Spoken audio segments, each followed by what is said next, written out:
இப்படி சமூகத்தின் மேலே பசி தாகம் உள்ளவர்களாய் தேவனே மாற்றும். தேவனே, சபை கூடி வருதலை ஒருவரும் விட்டு விடாதபடி பரிசுத்த ஆவியானவர் அப்படி இருதயங்களை தேவ அன்பினால் நிரப்பும். தேவனே, நம்முடைய நாமத்தை உயர்த்துகிறோம். வந்திருக்கிற ஒவ்வொருவர் மேலும் கர்த்தருடைய அளவற்ற ஆசீர்வாதம் ஐஸ்வர்யம் உண்டாகட்டும். ஆசீர்வதிக்கிறோம் இயேசு கிறிஸ்துவின் நாமத்தினாலே. ஆமேன், ஆமேன். உட்கார்வோம். நாம் பாடி கர்த்தரை ஆராதிக்கலாம். இரத்தத்தினாலே கழுவப்பட்டேன், பரிசுத்தமாக்கப்பட்டேன்.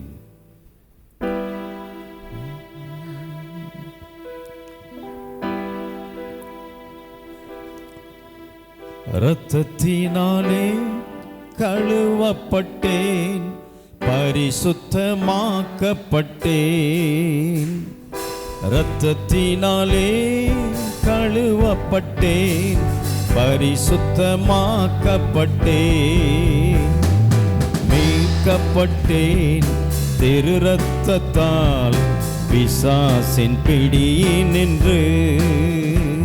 நான் மீட்கப்பட்டேன் திரு இரத்தத்தால் பிசாசின் பிடியினின்று. இரத்தம் ஜெயம், இரத்தம் ஜெயம், இயேசு கிறிஸ்துவின் இரத்தம் ஜெயம். இரத்தம் ஜெயம், இரத்தம் ஜெயம், இயேசு கிறிஸ்துவின் இரத்தம் ஜெயம். படைத்தவரே என்னை ஏற்றுக்கொண்டார், சிந்தப்பட்ட திரு இரத்தத்தால். படைத்தவரே என்னை ஏற்றுக்கொண்டார், சிந்தப்பட்ட திரு இரத்தத்தால். பாவம் செய்யாத ஒரு மகனைப் போல பார்க்கின்றார் பரமபிதா. பாவம் செய்யாத ஒரு மகனைப் போல பார்க்கின்றார் பரமபிதா. இரத்தம் ஜெயம், இரத்தம் ஜெயம், இயேசு கிறிஸ்துவின் இரத்தம் ஜெயம். இரத்தம் ஜெயம், இரத்தம் ஜெயம், இயேசு கிறிஸ்துவின் இரத்தம் ஜெயம். என் சார்பில் தேவனை நோக்கி தொடர்ந்து கூப்பிடும் இரத்தம். என் சார்பில் தேவனை நோக்கி தொடர்ந்து கூப்பிடும் இரத்தம். அருள் நிறைந்த அரியணையை துணிவுடன் அணுகி செல்வோம். அருள் நிறைந்த இறை அரியணையை துணிவுடன் அணுகி செல்வோம்.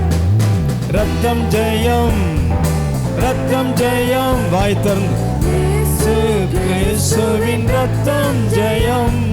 இரத்தம் ஜெயம், இரத்தம் ஜெயம், இயேசு கிறிஸ்துவின் இரத்தம் ஜெயம். இரத்தத்தினாலே கழுவப்பட்டேன், பரிசுத்தமாக்கப்பட்டேன். இரத்தத்தினாலே கழுவப்பட்டேன், பரிசுத்தமாக்கப்பட்டேன்.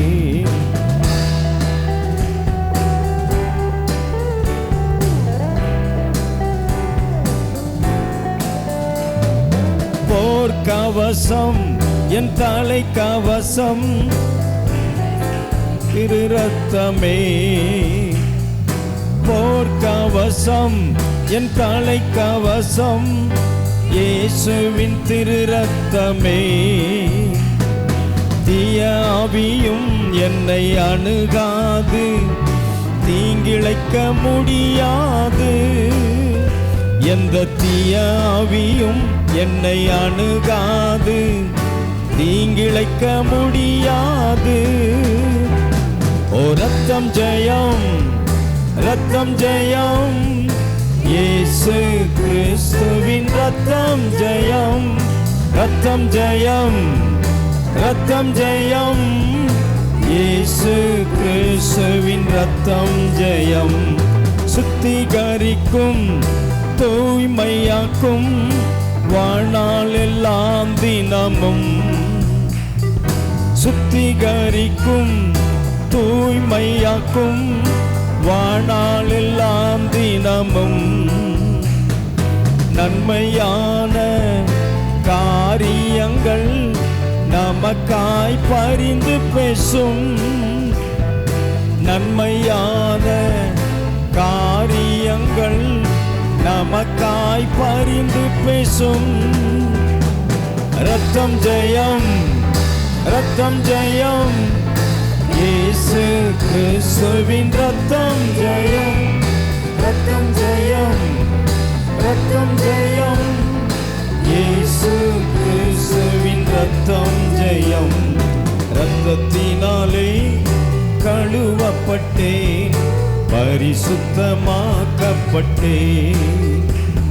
ஓ ரத்தத்தினாலே கழுவப்பட்டேன், பரிசுத்தமாக்கப்பட்டேன். மீட்கப்பட்டேன் திரு ரத்தத்தால் பிசாசின் பிடியினின்று. மீட்கப்பட்டேன் திரு ரத்தத்தால் பிசாசின் பிடியினின்று.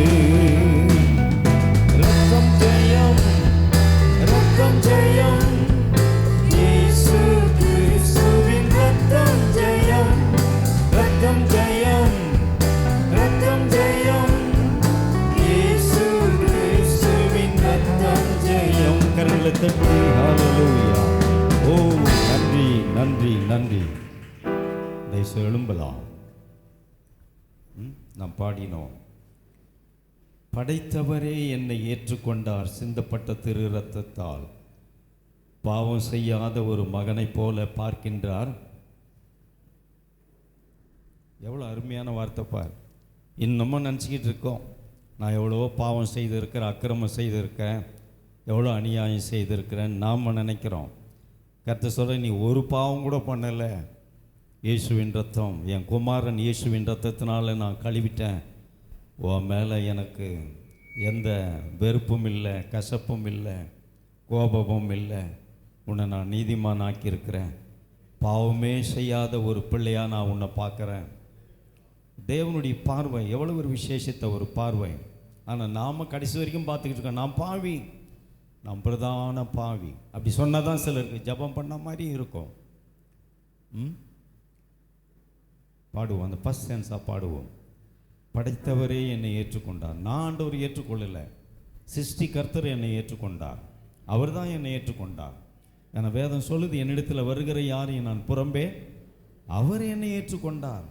நாம் நினைக்கிறோம் நான் ஏற்றுக்கொண்டேன், நான் இல்லை. அவர் தான் ரோமரில் வாசிக்கிறோம், அவர் தான் நம்மை ஏற்றுக்கொண்டார். பாடி கர்த்தரை ஆராதிக்கலாம்.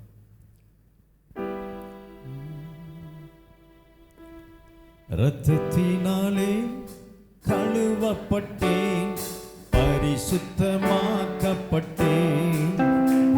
நான் இரத்தத்தினாலே கழுவப்பட்டேன், பரிசுத்தமாக்கப்பட்டேன்.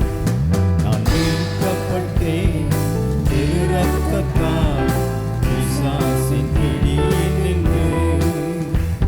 நான் மீட்கப்பட்டேன் திரு ரத்தத்தால் பிசாசின் பிடியினின்று. ரத்தம் ஜெயம், ரத்தம் ஜெயம்,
மீட்கப்பட்டேன் திரு ரத்தத்தால் பிசாசின் பிடியினின்று. நான் மீட்கப்பட்டேன் திரு ரத்தத்தால் பிசாசின் பிடியினின்று. ஓ ரத்தம் ஜெயம், ரத்தம் ஜெயம், இயேசு கிறிஸ்துவின் ரத்தம் ஜெயம், ரத்தம் ஜெயம், ரத்தம் ஜெயம், இயேசு கிறிஸ்துவின் ரத்தம் ஜெயம். எல்லா கரங்களை தட்டி கர்த்தரை ஆராதிக்கலாம். ஹல்லேலூயா. ஓ நன்றி நன்றி நன்றி நன்றி நன்றி நன்றி. Thank you Jesus. நன்றி. நாம் பாடி கர்த்தரை ஆராதிக்கலாம். சாங் நம்பர் 2, அல்லேலூயா கீதம் பாடுவேன்.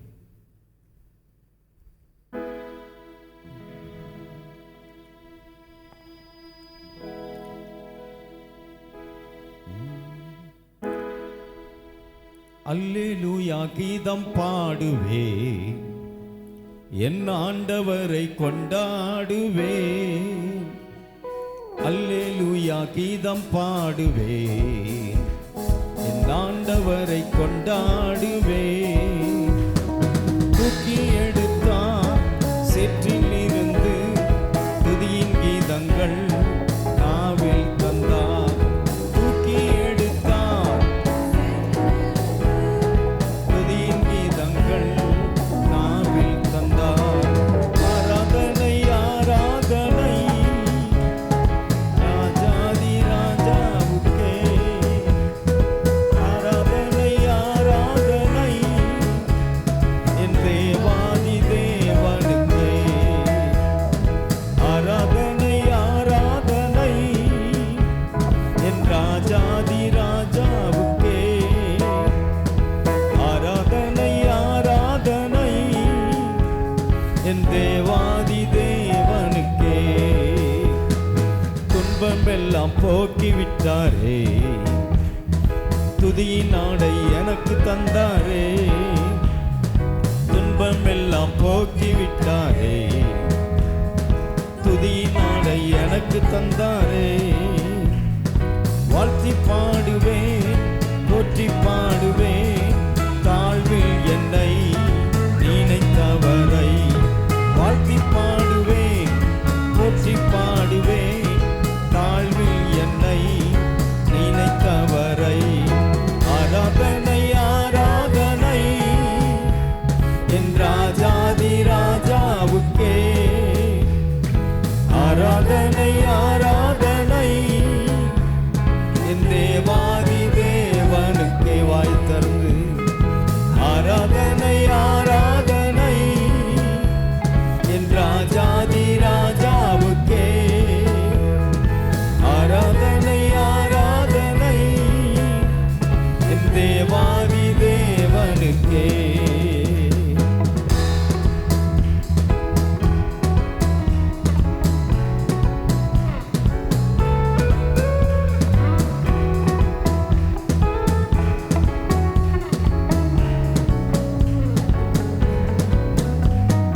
நன்றியால் உள்ளம் பொங்குதே, இயேசு ராஜாவை நெஞ்சம் தேடுதே. நன்றியால் உள்ளம் பொங்குதே, இயேசு ராஜாவை நெஞ்சம் தேடுதே. என்றும் பாடுவேன் எந்தன் இயேசுவை, எந்தன் வாழ்வில் எல்லாம் அவரே. என்றும் பாடுவேன் எந்தன் இயேசுவே, எந்தன் வாழ்வில் எல்லாம் அவரே. ஆராதனை ஆராதனை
பயப்பட்டு கர்த்தரை ஆராதிக்கலாம். ஓ, கர்த்தர் நல்லவர், அவர் கிருபை என்றும் உள்ளது, நீர் நேற்றும் இன்றும் என்றும் மாறாதவர். ஹல்லேலூயா, ஹல்லேலூயா. நன்றி, நன்றி, நன்றி. நாம் ஆராதிக்கிற தேவன் நமக்கு என்னவா இருக்கிறார்? நாம் பாடினோம், துன்பமெல்லாம் போக்கி விட்டாரே, துதியின் ஆடை எனக்கு தந்தாரே, வாழ்த்தி பாடுவேன், போற்றி பாடுவேன், தாழ்வில் என்னை நினைத்தவரை. இந்த உலகம் நம்மை மறந்து போகிறது, கர்த்தரோ என் மேல் நினைவாக இருக்கிறார். ஆமென். அந்த சென்ஸ் அவன் திரும்ப பாடி கர்த்தரை மகிமைப்படுத்துவோம்.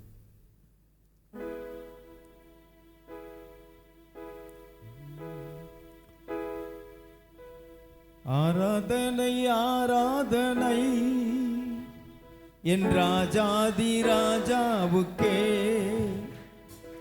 ஆராதனை ஆராதனை என் தேவாதி தேவனுக்கு. எல்லாம் சேர்ந்து பாடி கர்த்தர் ஆராதனை ஆராதனை என் ராஜாதி ராஜாவுக்கே, ஆராதனை ஆராதனை என் தேவாதி தேவனுக்கே. துன்பமெல்லாம் போக்கி விட்டாரே, துதியின் ஆடை எனக்கு தந்தாரே, துன்பமெல்லாம் போக்கி விட்டாரே, ஓ துதியின் ஆடை எனக்கு தந்தாரே. வாழ்த்தி பாடுவேன், போற்றி பாடுவேன், தாழ்வில் என்னை நினைத்தவரை. வாழ்த்தி பாடுவேன், போற்றி பாடுவேன், தாழ்வில் நம்மை நினைத்தவரை. ஆராதனை ஆராதனை என் ராஜாதி ராஜாவுக்கே. வாய் திறந்து ஆராதனை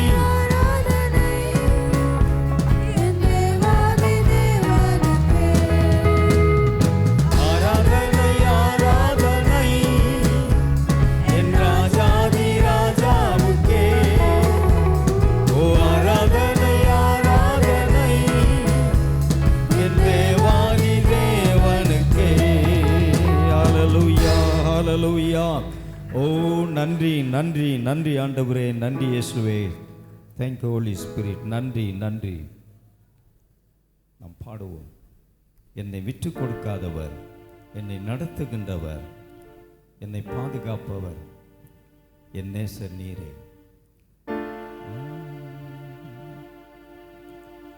என்னை விட்டு கொடுக்காதவர், என்னை நடத்துகின்றவர், என்னை பாதுகாப்பவர், என் நேசர் நீரே. என்னை விட்டு கொடுக்காதவர், என்னை நடத்துகின்றவர், என்னை பாதுகாப்பவர், என் நேசர் நீரே. நான் வழி மாறும் போது என் பாதை காட்டினீர், என்னால் முடியாத போது தூக்கி நடத்தினீர்.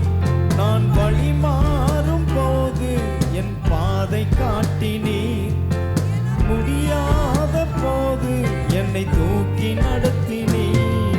என்னை விட்டு கொடுக்காதவர், என்னை நடத்துகின்றவர், என்னை பாதுகாப்பவர், என் நேசர் நீரே. என்னை விட்டு கொடுக்காதவர், என்னை நடத்துகின்றவர், என்னை பாதுகாப்பவர், என் நேசர் நீரே. நான் பாவம் செய்த போது என்னை உணர்த்தி நடத்தினீர், உம்மை நோகடித்த போதும் உம் கிருபையால் மன்னித்தீர். நான் பாவம் செய்த போது என்னை உணர்த்தி நடத்தினீர், உம்மை நோகடித்த போதும் உம் கிருபையால் மன்னித்தீர். என்னை விட்டு கொடுக்காதவர், என்னை நடத்துகின்றவர், என்னை பாதுகாப்பவர், என் நேசர் நீரே.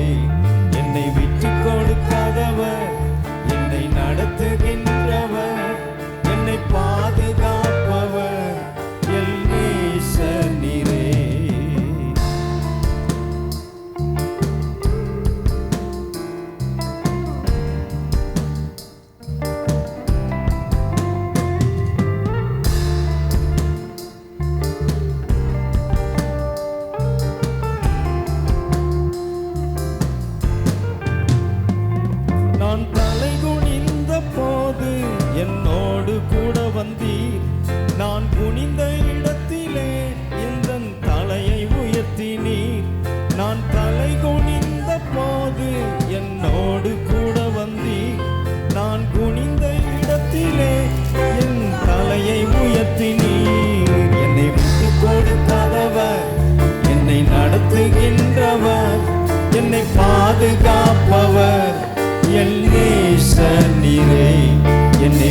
கொடுக்காதவர், என்னை நடத்துகின்றவர், என்னை பாதுகாப்பவர், என் நேசர் நீரே.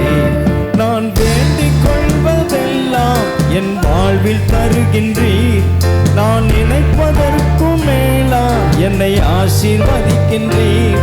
நான் வேண்டிக் கொள்வதெல்லாம் என் வாழ்வில் தருகின்றீர். நான் நினைப்பதற்கும் மேலா என்னை ஆசீர்வதிக்கின்றீர். என்னை விட்டுக் கொடுக்காதவர், என்னை நடத்துகின்றவர், என்னை பாதுகாப்பவர், என் நேசர் நீரே. என்னை விட்டுக் கொடுக்காதவர், என்னை நடத்துகின்றவர், என்னை பாதுகாப்பவர், என் நேசர் நீரே. எல்லா கரங்களை தட்டி கர்த்தரை மகிமைப்படுத்துவோம். ஹல்லேலூயா. ஒரு அருமையான ஒரு பாடல். தேவன் நம்மை எவ்வளவாய் நேசிக்கிறார் என்பதை இந்த பாடலில் நாம் புரிந்து கொள்கிறோம். அவர் நம்மை மரணத்துக்கு விட்டு கொடுக்கவில்லை, கொள்ள நோய்களுக்கு விட்டு கொடுக்கவில்லை, ஒரு விபத்துக்கு நம்மை விட்டு கொடுக்கவில்லை. கவனிக்கிறீங்களா? ஏதோ நம்முடைய பலத்தில் நம்ம வாழ்ந்துக்கிட்டு இருக்கோம் நீங்கள் நினைக்கிறீங்களா? நாம் நிர்மூலமாகாது இருப்பது கர்த்தருடைய கிருபை. ஒரு நாளும் எழும்புறமே எப்படி நாம் வாழணும்னு கர்த்தர் விரும்புகிறார். யார் விரும்புகிறாங்களோ இல்லையோ கர்த்தர் விரும்புகிறார். இந்த பூமிக்கு நீ தேவை, உன் குடும்பத்துக்கு நீ தேவை, உன் புருஷனுக்கு நீ தேவை, உன் மனைவிக்கு உன் பிள்ளைகளுக்கு நீ தேவை. என்னை ஒரு நாளும் மரணத்தின் பற்களுக்கு என்னை அவர் விட்டு கொடுக்கவில்லை. ஆமென். பண்ணும். நான் வேண்டிக் கொள்வதெல்லாம் என் வாழ்வில் தருகின்றீர். நான் நினைப்பதற்கும் மேலாய் என்னை ஆசீர்வதிக்கின்றீர். எத்தனை அருமையான ஆண்டவர். ஆமென். பாடி கர்த்தரை மகிமைப்படுத்துவோம். என்னை விட்டு கொடுக்காதவர், என்னை நடத்துகின்றவர், என்னை பாதுகாப்பவர், என் நேசர் நீரே. என்னை விட்டு கொடுக்காதவர், என்னை நடத்துகின்றவர், என்னை பாதுகாப்பவர், என் நேசர் நீரே. நான் வேண்டிக் கொள்வதெல்லாம் என் வாழ்வில் தருகின்றீர். நான் நினைப்பதற்கும் மேலா என்னை ஆசீர்வதிக்கின்றீர். நான் வேண்டிக் கொள்வதெல்லாம் என் வாழ்வில் தருகின்றீர். நான் நினைப்பதற்கும் மேலா என்னை ஆசீர்வதிக்கின்றீர். என்னை விட்டு கொடுக்காதவர், என்னை நடத்துகின்றவர், என்னை பாதுகாப்பவர், என் நேசர் நீரே. என்னை விட்டு கொடுக்காதவர், என்னை நடத்துகின்றவர், என்னை பாதுகாப்பவர், என் நேசர் நீரே. எல்லா கரங்களை தட்டி கர்த்தரை ஆராதிக்கலாம். ஓ கர்த்தர் நல்லவர், அவர் கிருபை என்றும் உள்ளது. ஓ கர்த்தர் நல்லவர், கர்த்தர் நல்லவர். உமக்கு ஒப்பானவர் ஒருவரும் இல்லை, உமக்கு நிகர் யாரும் இல்லை. ஓ நீர் சர்வ வல்லவர், சகல தீமைகளுக்கு செய்ய வல்லவர். ஓ தேவனே, உம்முடைய நாமத்தை உயர்த்துகிறோம், உம்முடைய நாமத்தை நாங்கள் பிரஸ்தாபப்படுத்துகிறோம், உம்முடைய நாமத்தை நாங்கள் ஆராதிக்கிறோம், உம்முடைய நாமத்தை நாங்கள் உயர்த்துகிறோம். ஹல்லேலூயா. ஓ நன்றி நன்றி ஆண்டவரே, நன்றி இயேசுவே, நன்றி நன்றி நன்றி. பிதாவே, உம்முடைய பரிசுத்த நாமத்தை உயர்த்துகிறோம். உம்முடைய அன்பின் குமாரன் கர்த்தர் இயேசுவின் நாமத்திலே உம்முடைய சமூகத்தில் வந்திருக்கிறோம். வந்திருக்கிற விசுவாச மக்களை கர்த்தர் ஆசீர்வதியும். ஒவ்வொருவர் மேலும், ஒவ்வொரு குடும்பத்தின் மேலும் உன்னதமானுடைய மறைவிலே, சர்வ வல்லவருடைய நிழலிலே இந்த மக்களை கொண்டு வருகிறோம். ஆகையால் பொல்லாப்பு இவர்களுக்கு நேரிடாது, வாத இவர்கள் கூடாரங்களை அணுகாது. வந்திருக்கிற உம்முடைய பிள்ளைகளை ஆசீர்வதித்ததற்காக நன்றி. இயேசு கிறிஸ்துவின் நாமத்தில் தயவாய் வேண்டிக் கொள்கிறோம் நல்ல பிதாவே. ஆமென் ஆமென். சிறு பிள்ளைகள் சண்டே கிளாஸ் போகலாம்.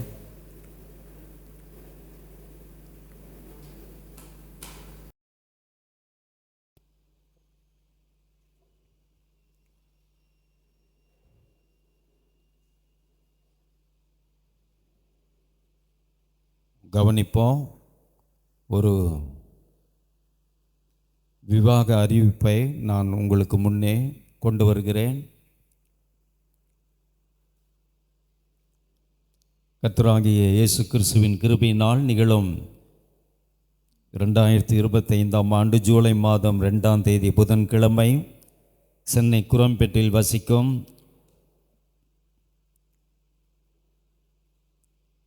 திரு சாம்பால் திருமதி ஷீபா அவர்களின் குமாரன் சஜி சாலமோன் அவர்களுக்கும் எம்ஜிஆர் தெரு அம்பேத்கர் நகர் ஜமீன் பல்லாவரத்தில் வசிக்கும் திரு லட்சுமணன் திருமதி ராஜேஸ்வரி அவர்களின் குமார்த்தி அகிலா என்கிற ஜாய்க்கும் திருமணம் செய்ய ஒழுங்கு செய்யப்பட்டிருக்கிறது. இந்த திருமணத்துக்கு எதிரான காரியங்கள் இருக்குமாயின் சபையின் போதகரிடத்திலே நீங்கள் அறிவிக்க கடமைப்பட்டிருக்கிறீர்கள். இது உங்களுக்கு முன்பாக அறிவிக்கிற 2ஆம் விவாக அறிவிப்பாக இருக்கிறது. நாம் ஜெபிக்கலாம். இதாவே விவாகம் கனமுள்ளதாக இருக்கிறது. இந்த காரியம் கர்த்தரால் வந்தது. தேவனே, இந்த விவாகத்தில் பிரவேசிக்கிற அருமையான பிள்ளைகள் அவர்களை ஆசீர்வதியும். இந்த 2 குடும்பங்களுக்கும் வேண்டிய உதவிகளை ஒத்தாசைகளை செய்யும். அந்த நாள் அவர்களுக்கு ஒரு மகிமையாக இருக்கட்டும், அற்புதமாக இருக்கட்டும், அனுகூலமாக இருக்கட்டும். விசேஷமாய் சபையிலே வாலிப பிள்ளைகளுக்காக ஜெபிக்கிறோம். ஏற்ற வேளையிலே திருமண வாழ்வை ஏற்படுத்தி தாரும். நீர் நேர்த்தியாய் செய்கிற தேவன். தம்முடைய பிள்ளைகளை ஆசீர்வதித்ததற்காக நன்றி. இயேசு கிறிஸ்துவின் நாமத்தினாலே ஆமேன், ஆமேன். நாம் தேவனுடைய வார்த்தைக்கு வருவோம். நாம் தியானித்து கொண்டிருக்கிறோம் மறுரூப வாழ்வு.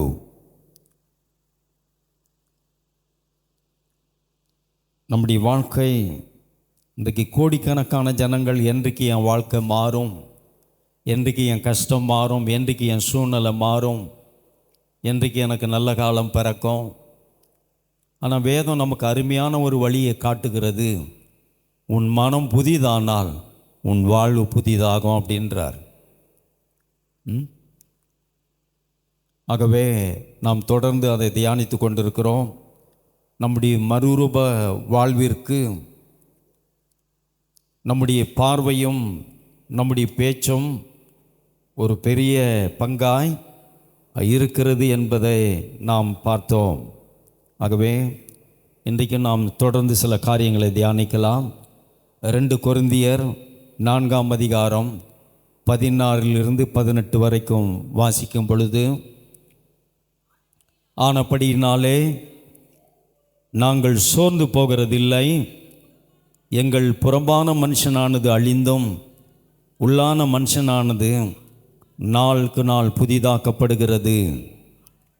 மேலும் காணப்படுகிறவைகளை அல்ல, காணப்படாதவைகளை நோக்கி இருக்கிற நமக்கு அதிசீக்கிரத்தில் நீங்கும் லேசான நம்முடைய உபத்திரவம் மிகவும் அதிகமான நித்திய கனமகிமையை உண்டாக்கும். ஏனெனில் காணப்படுகிறவைகள் அநித்தியமானவைகள், காணப்படாதவைகளோ நித்தியமானவைகள். நாம் பார்க்கிறோம், வாழ்க்கையில் நாம் சந்திக்கிற சூழ்நிலைகளை பார்த்து நாம் சோர்ந்து போகிறோம். வேதம் சொல்லுகிறது, புறம்பான மனுஷன் சோர்ந்து போனாலும் உள்ளான மனுஷனில் ஒரு உற்சாகம் இருக்கிறது. நாளுக்கு நாள் அது புதிதாக்கப்படுகிறது. தேவனுடைய வசனத்தை நாம் கேட்க கேட்க உள்ளான மனுஷன் புது பலன் அடைகிறது. மாம்சம் பலவனமாக இருந்தாலும் ஆவி உற்சாகம் உள்ளதாக இருக்கிறது. இங்கே நாம் பார்த்தோம், காணப்படுகிறவைகளை அல்ல, காணப்படாதவைகளை நாம் நோக்கி இருக்கிறோம். இன்றைக்கு நீங்கள் சந்திக்கிற பிரச்சனைகள், இன்றைக்கு நீங்கள் சந்திக்கிற போராட்டங்கள், உபத்திரவங்கள், அதுதான் வாழ்க்கை என்று நீங்கள் வாழ்ந்து கொண்டிருக்க வேண்டிய அவசியம் இல்லை. அது உங்கள் வாழ்க்கையில் நிஜம் அல்ல. உங்கள் நிஜம் காணப்படாதவைகளை நோக்கி இருக்கிற நீங்கள். இந்த உலகம் சந்திக்கிறதை எல்லாம் விதி என்றும் தலையெழுத்து என்றும் வாழ்ந்து கொண்டிருக்கோம். ஒரு தேவனுடைய பிள்ளைகள் அதை நீங்கள் வாழ்வாக வாழ முடியாது. இங்கே நாம் பார்க்கிறோம், காணப்படாதவைகளை நாங்கள் நோக்கி இருக்கிறோம். அப்போ இந்த உலகத்தாருடைய பார்வை வேறு, தேவனுடைய பிள்ளைகளுடைய பார்வை வேறு. காணப்படுகிறவைகள் வியாதி, பலவீனம், பிரச்சனை, போராட்டம், எதிர்ப்பு, நிந்தை, அவமானங்கள் காணப்படுகிறவைகள். இதான் வாழ்க்கை என்று நீ வாழ்ந்து கொண்டிருக்காதே, சோர்ந்து போகாதே. ஒரு விசுவாசிக்கு ஒரு ஆவிக்குரிய ஒரு பார்வை இருக்கிறது. ஒரு தேவனுடைய பிள்ளைக்கு ஒரு விசுவாச பார்வை ஒன்று இருக்கிறது. இது என் வாழ்க்கையின் நிஜமல்ல. இன்றைக்கு நான் அனுபவிக்கிற பிரச்சனைகள், நிந்தைகள், அவமானங்கள், கஷ்டங்கள், வியாதிகள், பலவீனங்கள், இது என் வாழ்க்கையின் நிஜமல்ல. காணப்படாதவர்களை நான் நோக்கி இருக்கிறேன். இந்த காணப்படாதது என்ன? எனக்கு சுகம் இருக்கிறது, சமாதானம் இருக்கிறது, வெற்றி இருக்கிறது, என் வாழ்க்கையில் ஜெயம் இருக்கிறது. ஆமென். காணப்படாதவைகளை நோக்கி இருக்கிறோம். இன்றைக்கு நீங்கள் காண்கிறவைகள் உங்கள் வாழ்க்கையின் நிஜம் கிடையாது. கர்த்தராகிய இயேசு எல்லாவற்றையும் சிலுவையில் வெற்றி சிறந்து விட்டார். ஆகவே காணப்படாதவைகளை நோக்கி இருக்கிறோம் என்று சொல்லும் பொழுது இங்கே நாம் வாசிக்கிறோம், அங்கு வாசித்தோம், காணப்படாதவைகளை நோக்கி இருக்கிறோம் என்று சொல்லும் பொழுது என் வாழ்க்கை வியாதி, பலவீனம், போராட்டம், நிந்தை, அவமானம் தான் என்று நீங்கள் நினைத்து கொண்டிருக்கக்கூடாது. காணப்படாதவைகளை நீங்கள் நோக்கும் பொழுது உங்கள் உபத்திரவம் அதி சீக்கிரத்தில் நீங்கிவிடும். ஆமென். ஆமாம், அஞ்ஞானிகள், அவிசுவாசிகள் வாழ்க்கையில் சந்திக்கிற எல்லாவற்றையும் தலையெழுத்து என்றும் விதி என்றும் வாழ்ந்து கொண்டிருப்பார்கள். ஒரு தேவனுடைய பிள்ளைக்கு ஒரு விசுவாச பார்வை இருக்கிறது. இது என் வாழ்க்கை நிஜம் அல்ல, என் வாழ்க்கை நிஜம், சுகம்தான் என்னுடைய வாழ்க்கை நிஜம், சமாதானம் தான் என் வாழ்க்கை நிஜம், வெற்றி தான் என் வாழ்க்கை நிஜம், அதை தான் நான் நோக்கி கொண்டிருக்கிறேன். இன்றைக்கு நான் வாழ்கிற வாழ்வு அதி சீக்கிரத்தில் நீங்கிவிடும். ஆமென். அதி சீக்கிரத்தில் நீங்கிவிடும். இங்கே நாம் வாசிக்கும் பொழுது பார்த்தோம் 18, காணப்படுகிறவைகள் அனித்தியமானவைகள்னா, காணப்படுகிறவைகள் இன்றைக்கு நீங்கள் சந்திக்கிற சூழ்நிலைகள், நீங்கள் இன்றைக்கு சந்திக்கிற சவால்கள், இன்றைக்கு நீங்கள் சந்திக்கிற பிரச்சனைகள், அது மாறக்கூடியது தான். அனித்தியமானவைகள். அது உன் வாழ்க்கையில் நிரந்தரமாக இடம் பிடித்து கொள்ள முடியாது. நான் உன்னை விட்டு போக மாட்டேன்னு அது சொல்ல முடியாது. காணப்படுகிறவைகள் நிரந்தரமானவைகள் அல்ல. காணப்படாத சுகம்தான் எனக்கு நித்தியமானது, நிரந்தரமானது. ஆமென். ஆகவே இன்றைக்கு என் வாழ்க்கை இப்படி இருக்குது, என் சூழ்நிலை இப்படி இருக்குது, எனக்கு இந்த பிரச்சனை இருக்குது, எனக்கு இந்த கஷ்டம் இருக்குது, நான் என்ன செய்வேன்? இல்லை, காணப்படாததை நான் நோக்கி இருக்கிறேன். ஆமாம், இன்றைக்கு நான் சந்திக்கிற எல்லாவற்றையும் கர்த்தராகிய இயேசு சிலுவையில் வெற்றி சிறந்திருக்கிறார். ஆமென். ஆகவே நமக்கு ஒரு விசுவாச பார்வை அவசியமாக இருக்கிறது. ஒரு ஆவிக்குரிய ஒரு பார்வை விசுவாச மக்களுக்கு அவசியமாக இருக்கிறது. ஆமென். எத்தனை பேர் கவனிக்கிறீங்க?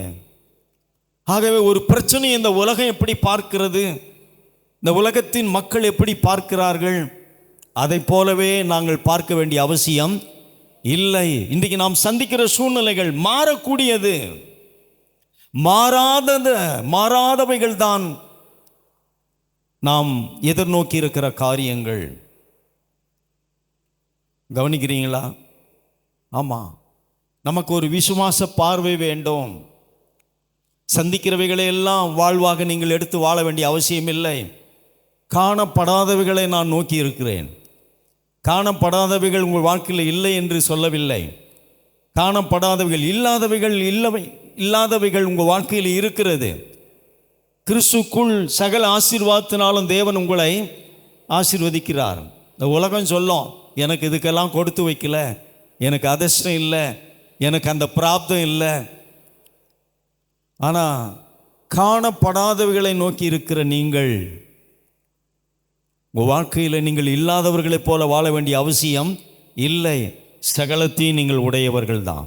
சகல ஆசீர்வாதத்தினாலும் தேவன் உங்களை வைத்திருக்கிறார். ஒரு விசுவாச பார்வை, ஒரு விசுவாச பார்வை எங்களுக்கு அவசியம். எபேசியர் 2 அதிகாரத்தில் நாம் பார்க்கும் பொழுது அங்கே நாம் கவனிக்கலாம், பவுல் சபையாருக்காக ஜெபிக்கிறார். சபையாருக்காக ஜெபிக்கும் பொழுது அங்கே எபேசியர் 1 அதிகாரம் அங்கே வாசிக்கும் பொழுது விசுவாசிகளுக்காக பவுல் ஜெபிக்கிறார். என்ன ஜெபிக்கிறார்னா 19ஆம் வசனத்தில் பார்க்கும் பொழுது விசுவாசிகளுக்கு என்னன்னு ஜெபிக்கிறாருன்னா, உங்களுக்கு பிரகாசமுள்ள மனக்கண்கள் வேணும், உங்களுக்கு ஒரு ஆவிக்குரிய பார்வை வேண்டும், உங்களுடைய மனக்கண்கள் திறக்கப்படணும். ஒருவேளை சரீர கண்கள் உங்களுக்கு திறந்திருக்கலாம், மனக்கண்கள் குருடாயிருக்கலாம். மனக்கண்கள், ஒரு பிரகாசமுள்ள மனக்கண்கள் உங்களுக்கு தேவை அப்படின்னு ஜெபிக்கிறார். சபையில் கூடி வந்த விசுவாசிகளுக்காக அத்தனை பேருக்கும் சேர்ந்து பவுல் ஜெபிக்கிற ஜெபம், இவங்களுடைய கண்களை மாத்திரம் திறந்து விடு ஆண்டவரே, இவருடைய கண்கள் திறக்கப்படட்டும், உம்முடைய உயிர்த்தெழுந்த வல்லமையை பார்ப்பதற்கு, சிலுவையின் வெற்றியை பார்ப்பதற்கு இவருடைய மனக்கண்களை திறந்தருளும். இந்த 1ஆம் அதிகாரத்தில் 3ஆம் வசனத்தில் சொல்லுது, உன்னதங்களிலே சகல ஆவிக்குரிய ஆசீர்வாதத்தினாலும் கர்த்தர் உங்களை ஆசீர்வதித்திருக்கிறார். நீங்கள் ஆசீர்வதிக்கப்பட்டவர்கள். உங்களுடைய கண்ணீருக்காகவோ கதறுதலுக்காகவோ தேவன் காத்திருக்கவில்லை. சகல ஆசீர்வாதமும் கிறிஸ்துக்குள்ளே உங்களுக்கு தேவன் வைத்து விட்டார். சகல ஆசீர்வாதமும் உங்களுக்கு இருக்கு. ஆமென். இப்போ எங்களுடைய கண்கள் திறக்கப்பட்டால் போதும், என் ஆசீர்வாதம் கிறிஸ்துக்குள்ளே எனக்கு இருக்கிற ஆசீர்வாதத்தை நான் எடுத்து விசுவாசத்தினாலே வாழ முடியும். நீங்கள் இல்லாதவர்கள் அல்ல, சகல ஆசீர்வாதத்தினால். எபேசியர் 1:3, சகல ஆசீர்வாதத்தினாலும் தேவன் உங்களை ஆசீர்வதித்திருக்கிறார். நீங்கள் இல்லாதவர்களைப் போல வாழ வேண்டிய அவசியம் இல்லை. உங்களுக்கு எல்லாம் கொடுக்கப்பட்டு இருக்கிறது. ரோமர் 8:32 சொல்லுது, தம்முடைய சொந்த குமாரன் என்றும் பாராமல் நம் எல்லாருக்காகவும் அவரை ஒப்பு கொடுத்தவர், அவரோடு கூட மற்ற எல்லாவற்றையும் தேவன் உங்களுக்கு கொடுத்திருக்கிறார். உங்கள் ரட்சிப்போடு கூட தேவன் உங்களுக்கு எல்லாவற்றையும் கொடுத்திருக்கிறார். கவனியுங்கள், இயேசுவை உங்களுக்கு தேவன் கொடுத்தார் என்றால் இயேசுவை மட்டும் கொடுக்கவில்லை, இயேசுவோடு கூட மற்ற எல்லாம் எனக்கு கொடுக்கப்பட்டிருக்கிறது. ஆமாம். அப்போ எங்களுக்கு என்னதான் வேணும், இது வேணும் அது வேணும்னு ஜபிக்க வேண்டியதில்லை. பவுல் ஒரே ஜபம், சபையில் இருக்கிற அத்தனை பேருக்கும் ஒரே ஒரு ஜபம் பண்ணுறார், இவருடைய மனக்கண்களை திறந்தருளும், இவளுக்கு ஒரு விசுவாச பார்வை உண்டாகட்டும், கிறிஸ்துக்குள்ள தேவன் வைத்திருக்கிற ஆசீர்வாதங்களை எடுத்து வாழும்படி. என் சுகம் எங்கே, என் சமாதானம் எங்கே என்று இந்த உலகம் அங்கே இங்கே ஓடிக்கிட்டு இருக்கு. ஆனால் ஒரு தேவனுடைய பிள்ளைக்கு ஒரு விசுவாச பார்வை வேண்டும். என் சுகம், என் சமாதானம், என்னுடைய ஆசீர்வாதம், என்னுடைய வெற்றி, என்னுடைய ஜெயம் கிறிஸ்துக்குள்ளே இருக்கிறது. ஒரு விசுவாச பார்வை உங்களுக்கு வேண்டும்.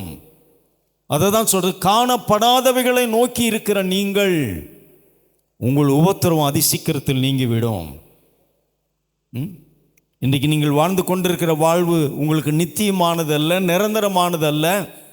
தேவன் உங்களுக்கு வெற்றி வாழ்வை வைத்திருக்கிறார். அதை பார்க்கும்படி தான் உங்களுக்கு ஒரு விசுவாச பார்வை அவசியமாக இருக்கிறது. ஆமென். ஆகவே இந்த பூமி இருளாயிருந்தது, தேவன் இருளை காணவில்லை, காணக்கூடாத வெளிச்சத்தை அவர் பார்க்கிறார்.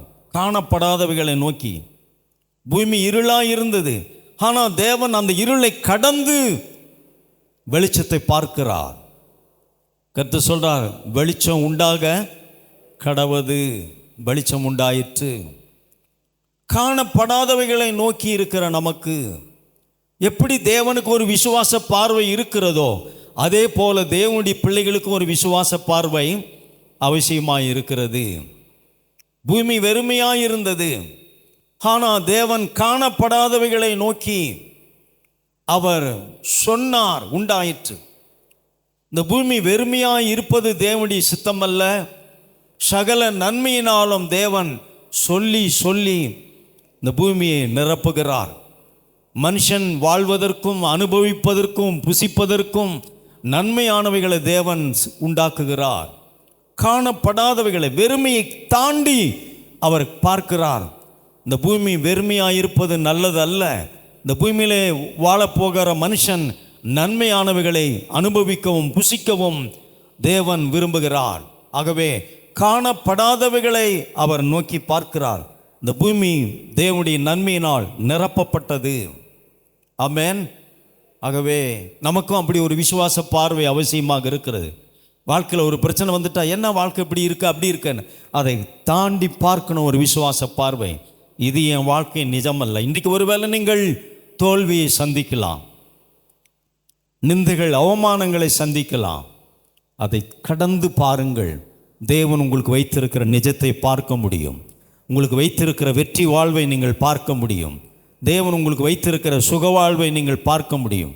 தேவன் உங்களுக்கு வைத்திருக்கிற ஆசீர்வாதமான ஒரு வாழ்வை பார்க்க முடியும். விசுவாசிக்கிறீர்களா? நாம் பார்க்கலாம்.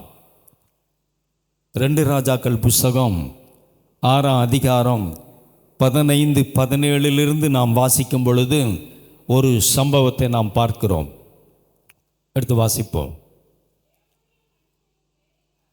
தேவனுடைய மனுஷனுடைய வேலைக்காரன் அதிகாலமே எழும்பி வெளியே புறப்படுகையில் இதோ இராணுவமும் குதிரைகளும் இரதங்களும் பட்டணத்தை சுற்றி இருக்க கண்டான். அப்பொழுது வேலைக்காரன் அவனை நோக்கி, ஐயோ என் ஆண்டவனே, என்ன செய்வோம் என்றான். அதற்கு அவன், பயப்படாதே, அவர்களோடு இருக்கிறவர்களை பார்க்கிலும் நம்மோடு இருக்கிறவர்கள் அதிகம் என்றான்.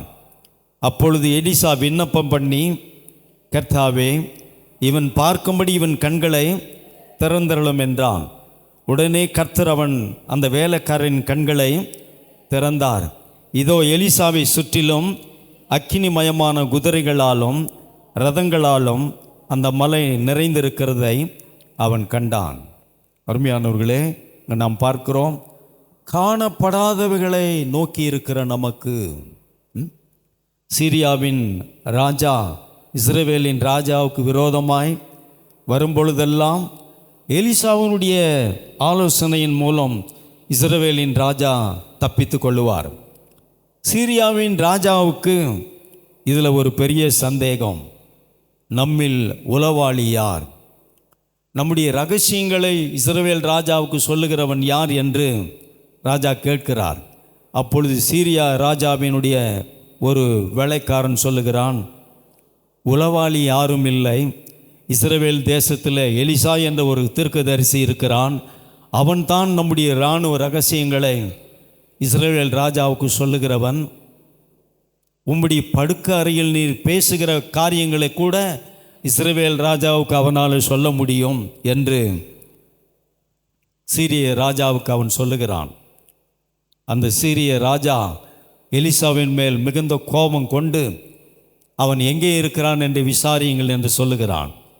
விசாரிக்கும் பொழுது அவன் தோத்தான் என்ற பட்டணத்தில் இருக்கிறான் என்று ராஜாவுக்கு சொல்லப்படுகிறது. இரவிலே தன்னுடைய பலத்த இராணுவத்தை அனுப்பி அந்த தோத்தான் நகரத்தை முற்றுகையிட்டான். அங்கே பார்க்கிறோம், எலிசாவுடைய வேலைக்காரன் அதிகாலமே எழும்பி வெளியே வருகிறான். அவன் வெளியே வந்தபோது அந்த பட்டணத்தை சுற்றிலும் அந்த மலையை சுற்றிலும் சீரிய இராணுவங்களும் ரதங்களும் குதிரைகளும் நிரம்பி இருக்கிறதை பார்க்கிறான். அப்பொழுது அவன் சொல்கிறான், ஐயோ என் ஆண்டவனே, நாம் என்ன செய்வோம்? நம்மை சுற்றிலும் சீரிய இராணுவம் சூழ்ந்து இருக்கிறதே.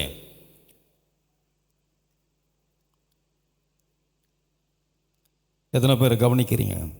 இன்றைக்கும் அநேகர் இந்த எலிசாவுடைய வேலைக்கார மாதிரி தான் பிரச்சனைகளை சந்திக்கும் போதெல்லாம் பயந்து, நான் என்ன செய்வேன்னு தெரியல, என்ன பண்ணுவேன்னு தெரியல, என்ன பண்ணுறதுன்னு தெரியல. அவனை மாதிரியே தான் இன்றைக்கும் புலம்பிக் கொண்டிருக்கிற ஆட்கள் விசுவாச மக்கள் இருக்கிறார்கள். எங்களுக்கு தெரியணும், நம்மால் முடியாது என்று தான் கர்த்தர் தம்முடைய குமாரனாகிய இயேசுவை சிலுவையிலே பலியாக ஒப்பு கொடுத்து நம்முடைய பாவங்களையும் சாபங்களையும் நோய்களையும் பலவீனங்களையும் அவர் சிலுவையில் வெற்றி சிறந்தார். ஆமென். ஐயோ நான் என்ன செய்வேன் நீங்கள் சொல்கிறீங்கன்னா, அப்படி ஒரு விசுவாசி நீங்கள் பேசுகிறீங்கன்னா சிலுவையை உங்கள் வாழ்க்கையில் நீங்கள் நிராகரிக்கிறீர்கள். சங்கீதக்காரன் சொல்கிறான், கர்த்தர் எனக்காக யாவையும் செய்து முடிப்பார். நான் என்ன செய்வேன்?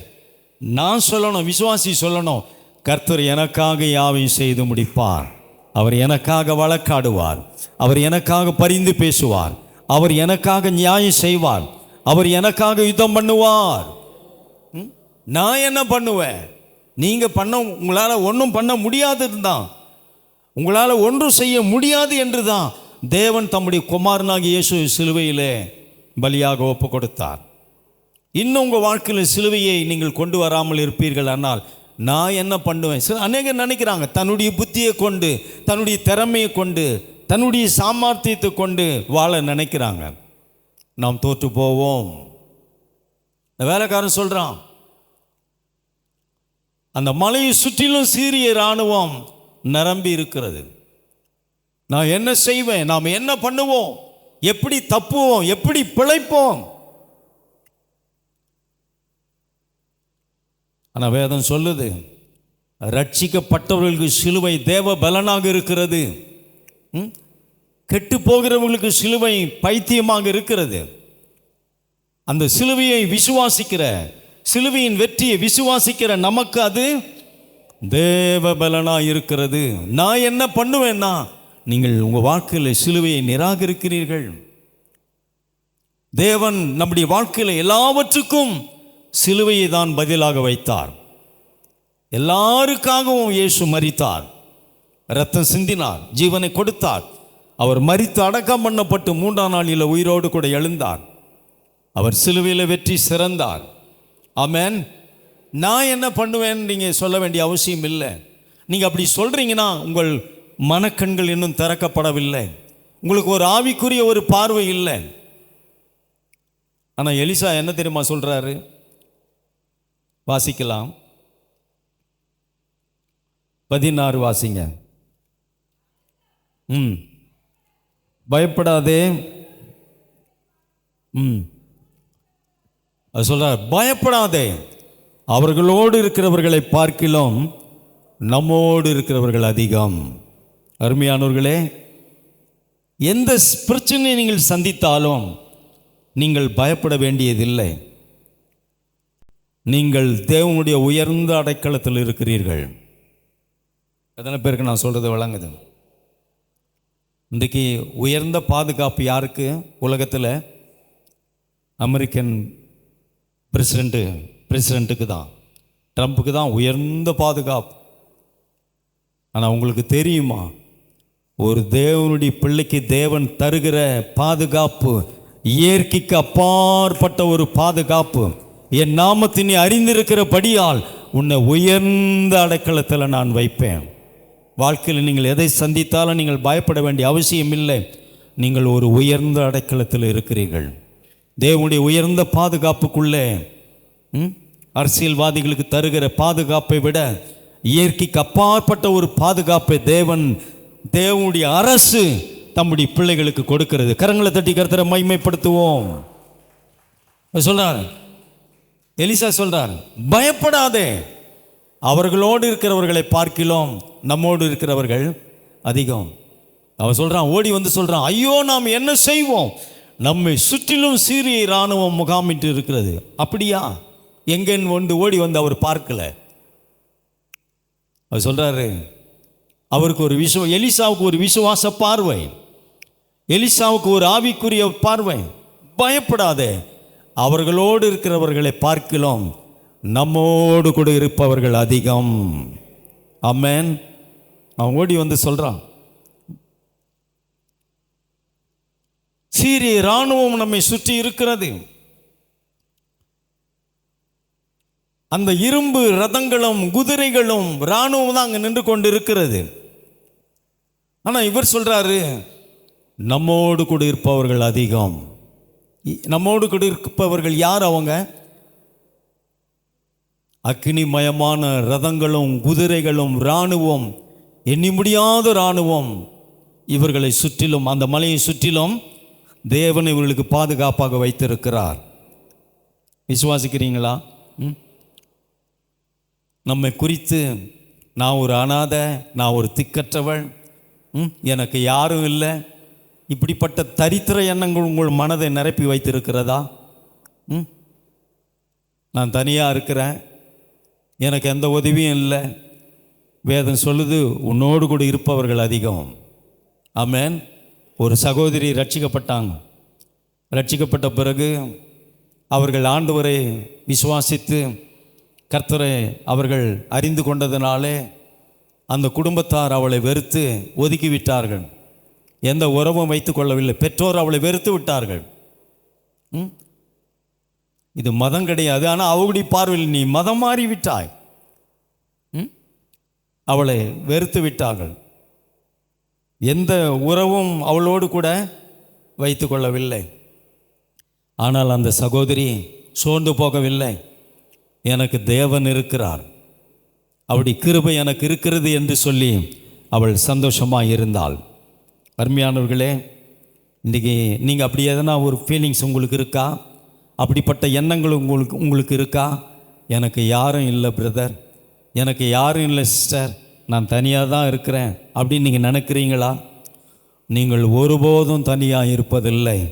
உங்களோடு கூட இருப்பவர்கள் அதிகம். எத்தனை பேர் விசுவாசிக்கிறீங்க? எலிசா சொல்கிறார், ஒரு ஆவிக்குரிய ஒரு பார்வை, நம்மோடு கூட இருப்பவர்கள் அதிகம். என் கூட சேர்ந்து சொல்லுங்க, நம்மோடு கூட இருப்பவர்கள் அதிகம். நீங்கள் தனிமையானவர்கள் அல்ல, நீங்கள் அனாதைகள் அல்ல, திக்கற்றவர்கள் அல்ல. உங்களோடு கூட இருப்பவர்கள் அதிகம். தேவன் உங்களோடு கூட இருக்கிறார். தேவனுடைய ஆவியானவர் உங்களோடு கூட இருக்கிறார். ஆயிரமான தூதர்கள் உங்களோடு கூட இருக்கிறார்கள். ஆயிரமான வாக்குத்தத்தங்கள் உங்களுக்கு இருக்கிறது. நீங்கள் ஆபிரகாமின் குடும்பத்தில் இருக்கிறீர்கள். வானத்து நட்சத்திரங்களைப் போல எண்ணி முடியாத சகோதர சகோதரிகள் உங்களுக்கு இந்த பூமியில் இருக்கிறார்கள். தேவனுடைய இரக்கங்கள் உங்களை சூழ்ந்து இருக்கிறது. தேவனுடைய அளவற்ற கிருபை உங்களை சூழ்ந்து இருக்கிறது. ஒரு நாளும் நீங்கள் அனாதைகள் அல்ல, பரதேசிகள் அல்ல. உங்களோடு கூட இருப்பவர்கள் அதிகம். கரங்களை தட்டி கர்த்தரை மகிமைப்படுத்துவோம். என்னோடு கூட சேர்ந்து சொல்லுவோம், நம்மோடு கூட இருப்பவர்கள் அதிகம். ஆமாம், ஒரு விசுவாச பார்வை, ஒரு ஆவிக்குரிய பார்வை நமக்கு அவசியமாக இருக்கிறது. இந்த பூமியில் தேவன் நமக்கு வைத்திருக்கிற ஒரு உயர்ந்த அடைக்கலம், தேவன் இந்த பூமியில் நமக்கு தருகிற பாதுகாப்பை பார்க்கக்கூடிய ஒரு விசுவாச கண்கள் எங்களுக்கு தேவையாக இருக்கிறது. ஏதோ வானத்தின் கீழே பூமிக்கு மேலே ஏதோ நான் வாழ்ந்துக்கிட்டு இருக்கிறேன் இல்லை, ஒரு உயர்ந்த அடைக்கலத்துக்குள்ளே நீங்கள் இருக்கிறீர்கள். ஆமென். ஆமாம், அவர் சொல்றார், நம்மோடு கூட இருப்பவர்கள் அதிகம். விசுவாசிக்கிறீங்களா? அருமையான தேவனுடைய பிள்ளைகளே, இங்கே நாம் பார்க்கிறோம், தேவன் தம்முடைய பிள்ளைகளுக்கு தருகிற பாதுகாப்பை பார்க்கும்படி நம்முடைய கண்கள் திறக்கப்பட்டால் நமக்கு எத்தனை நலமாயிருக்கும். நம்முடைய கண்கள் திறக்கப்படணும். அதான் பவுல் ஜெபிக்கிறான், உங்களுடைய கண்கள் திறக்கப்படணும். கண்ணு திறந்தா போதும், என் சுகம் எங்கே இருக்கிறது, என்னுடைய சமாதானம் எங்கே இருக்கிறது, என்னுடைய வெற்றி எங்கே இருக்கிறது, என்னுடைய ஆசீர்வாதம் எங்கே இருக்கிறது, இந்த பூமியில் எனக்கு வீடு எங்கே இருக்கிறது, நீ எடுத்துக்கொள்ள முடியும். அதனால தான் பவுல் என்னுடைய கண்களை திறந்து விடுங்க, கிறிஸ்துக்குள் இருக்கிற அவங்களுடைய ஆசீர்வாதங்கள் அவர்கள் எடுத்துக்கொள்வார்கள். ஒரு ஆவிக்குரிய பார்வை நமக்கு வேணும். வாழ்க்கையில் பார்க்கிறதெல்லாம் பார்த்து நம்ம மிரண்டு பயந்து நடுங்க வேண்டிய அவசியம் இல்லை. அந்த வேலைக்காரனுக்கு ஒரு ஆவிக்குரிய பார்வை இல்லை, மாம்ச கண்களால் பார்க்கிறான். நம்மை சுற்றிலும் சீரிய இராணுவம் சூழ்ந்து கொண்டிருக்கிறது, என்ன செய்வோம்? எலிசா சொல்றாரு, பயப்படாதே, அந்த அவர்களோடு இருக்கிற அந்த இராணுவத்தை பார்க்கிறோம், நம்மோடு கூட இருப்பவர்கள் அதிகம். ஆமென். கர்த்தருடைய சேனை உங்களை சுற்றிலும் இருக்கிறது. ஆமாம், உங்கள் வீடு எப்படி இருக்கிறதோ இல்லையோ, உங்கள் வீட்டை சுற்றிலும் தூதர்கள் இருக்கிறார்கள். விசுவாசிக்கிறீங்களா? ஆமாம், கர்த்தருடைய சேனை நம்மை சுற்றிலும் இருக்கிறது. அருமையானவர்களே, இங்கே நாம் பார்க்கிறோம், அவன் பார்க்குறான், இரும்பு ரதங்களும் குதிரைகளும் இராணுவத்தையும் தான் பார்க்குறான். ஆனால் எலிசா பார்க்கிறார், அவருக்கு ஒரு ஆவிக்குரிய பார்வை இருந்தது. தேவன் தம்முடைய பிள்ளைகளுக்கு தரும் பாதுகாப்பை நாம் அறிந்து கொள்ளணும்னா ஒரு ஆவிக்குரிய ஒரு பார்வை நமக்கு வேண்டியதாக இருக்கிறது. ஆமென். ஆகவே அந்த வேலைக்காரனுடைய கண்கள் சீரிய இராணுவத்தை தான் பார்க்க முடிந்தது. ஆனால் எலிசாவினுடைய கண்கள் சீரிய இராணுவத்தை மாத்திரமல்ல, அதை கடந்து தேவன் அவர்களுக்கு வைத்திருக்கிற உயர்ந்த கர்த்தருடைய சேனை, அந்த அக்கினிமயமான ரதங்களையும் குதிரைகளையும் அவரால் பார்க்க முடிந்தது. ஆமென். ஆகவே அருமையான தேவனுடைய பிள்ளைகளே, இன்றைக்கு நமக்கு ஒரு பிரகாசமுள்ள மனக்கண்கள் நமக்கு தேவையாக இருக்கிறது. அநேகருடைய ஆவிக்குரிய பார்வை சரியில்லாததுனாலே தேவன் நமக்கு தந்திருக்கிற பாதுகாப்பை நாம் அறியாமல் இருக்கிறோம். ஆமாம், ஒரு ஆவிக்குரிய பார்வை இல்லாததினாலே தேவன் நமக்கு இந்த பூமியில் தந்திருக்கிற பாதுகாப்பை நம்மால் அறிய முடியாமல் போகிறது. புரிந்து கொள்ளுங்கள், நீங்கள் தேவனுடைய பிள்ளைகள், தேவன் உங்களை நேசிக்கிறார். இந்த பூமியிலே அவர் இயற்கைக்கு அப்பாற்பட்ட ஒரு பாதுகாப்பை தேவன் உங்களுக்கு தந்து கொண்டிருக்கிறார். ஆமென். இங்கே நாம் வாசிக்கும் பொழுது நாம் பார்க்கலாம், சங்கீதம் 119:18, வேதத்தில் உள்ள அதிசயங்களை நான் பார்க்கும்படி என் கண்களை திறந்தருளும்.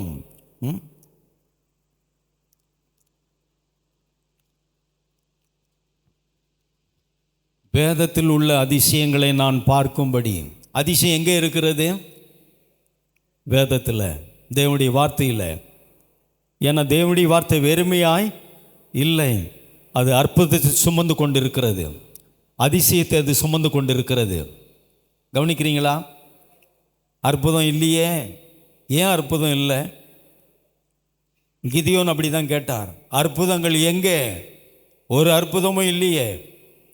ஆனால் இங்கே சங்கீதக்காரன் சொல்றார், அற்புதங்கள் உம்முடைய வேதத்தில் இருக்கிறது. கரங்களை தட்டி கர்த்தரை மகிமைப்படுத்துவோம். ஒரு ஆவிக்குரிய பார்வை சங்கீதக்காரனுக்கு இருக்கிறது, கிதியோனுக்கு ஆவிக்குரிய பார்வை இல்லை. ஒரு அற்புதமும் இல்லை, அற்புதங்கள் ஓய்ந்து போய்விட்டது, ஒரு அற்புதமும் இல்லை. ஆனால் சங்கீதக்காரன் சொல்றாரு, உமது வேதத்தில் அற்புதங்கள் இருக்கிறது, உமது வார்த்தையில் அற்புதங்கள் இருக்கிறது, உம்முடைய வாக்கு தத்தங்களில் அற்புதங்கள் இருக்கிறது. தேவனுடைய வார்த்தை வெறுமையாக இல்லை, அது வல்லமையும் ஜீவனும் உள்ளதாக இருக்கிறது. அவர் உங்களுக்காக என்ன வாக்கு பண்ணியிருக்கிறாரோ அதை நிறைவேற்றக்கூடிய அற்புத வல்லமை தேவனுடைய வார்த்தையில் இருக்கிறது.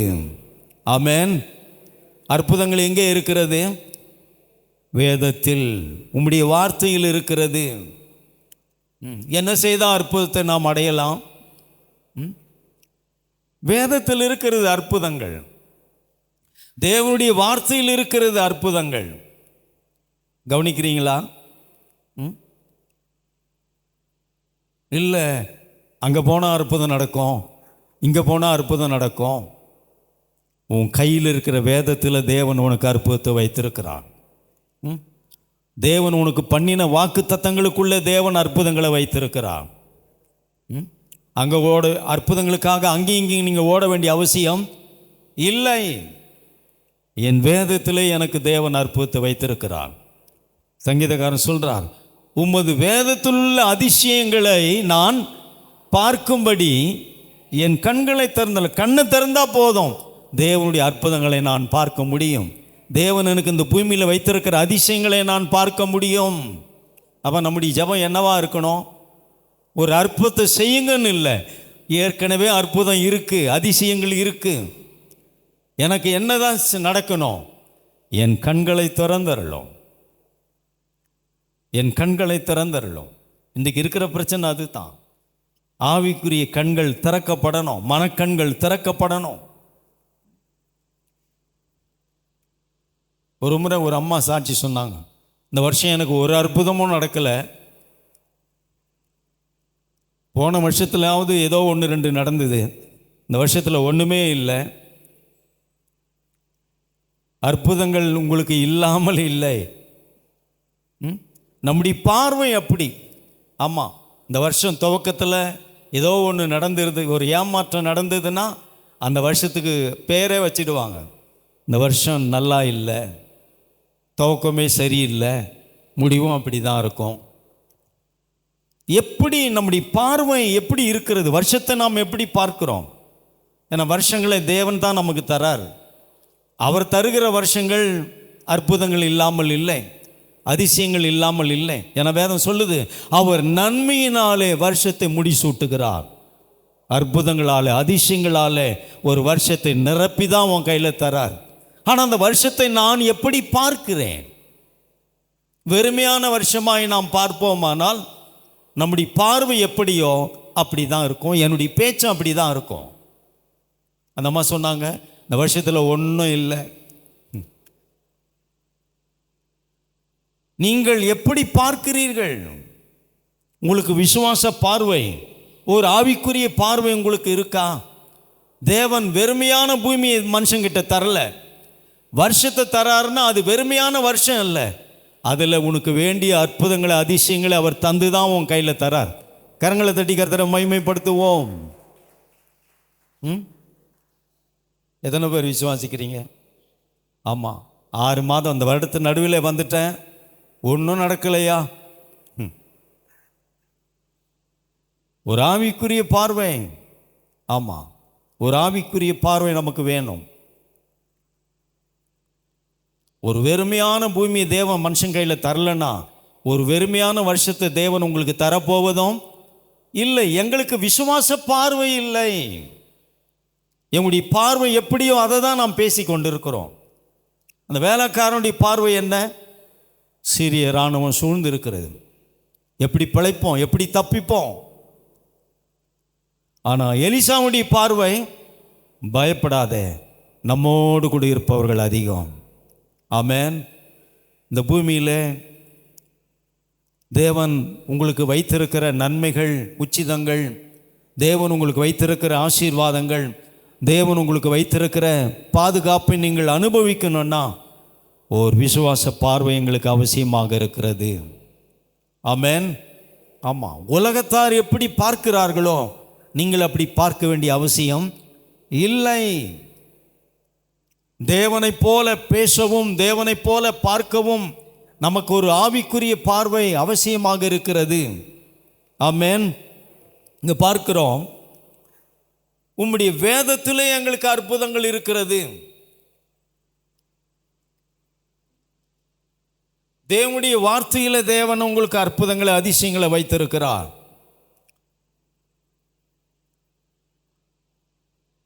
1 பேதுரு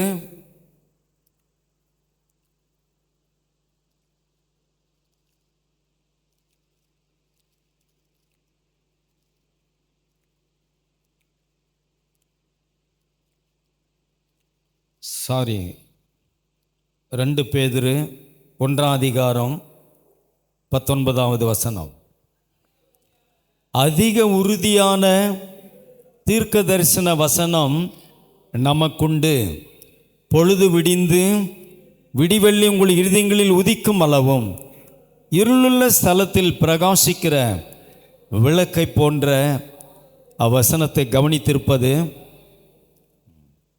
வசனத்தை நீங்கள் கவனிக்க வேண்டியது அவசியமாக இருக்கிறது. அந்த வசனத்தில் உங்களுக்கு அற்புதங்கள் இருக்குது, அதிசயங்கள் இருக்கிறது.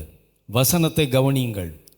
எப்படி ஒரு இருளுள்ள ஸ்தலத்தில் விளக்கு பிரகாசிக்கிறது, வெளிச்சத்தை கொடுக்கிறது போல உங்கள் இருளான சூழ்நிலைகளில் தேவனுடைய வசனம் உங்களுக்கு வெளிச்சத்தை கொடுக்கும், அற்புதத்தை கொடுக்கும், அதிசயத்தை உங்களுக்கு கொடுக்கும். வசனத்தை கவனிக்கணும் நீங்கள்.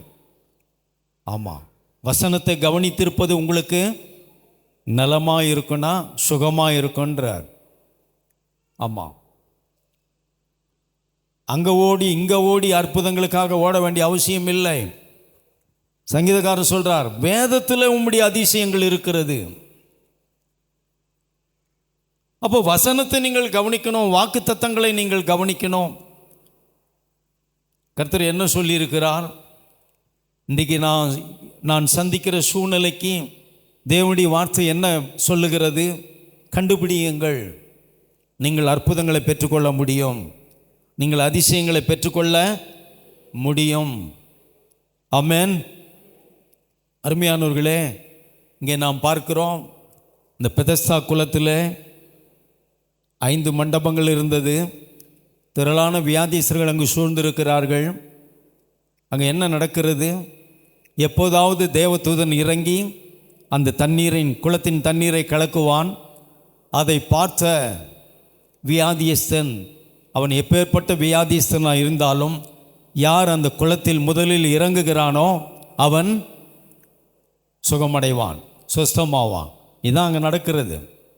ஆனால் இங்கே ஒரு மனுஷனை பார்க்கிறோம், 38 வருஷமாய் ஒரு முடமாய் கிடக்கிற ஒரு மனுஷனை நாம் பார்க்கிறோம்.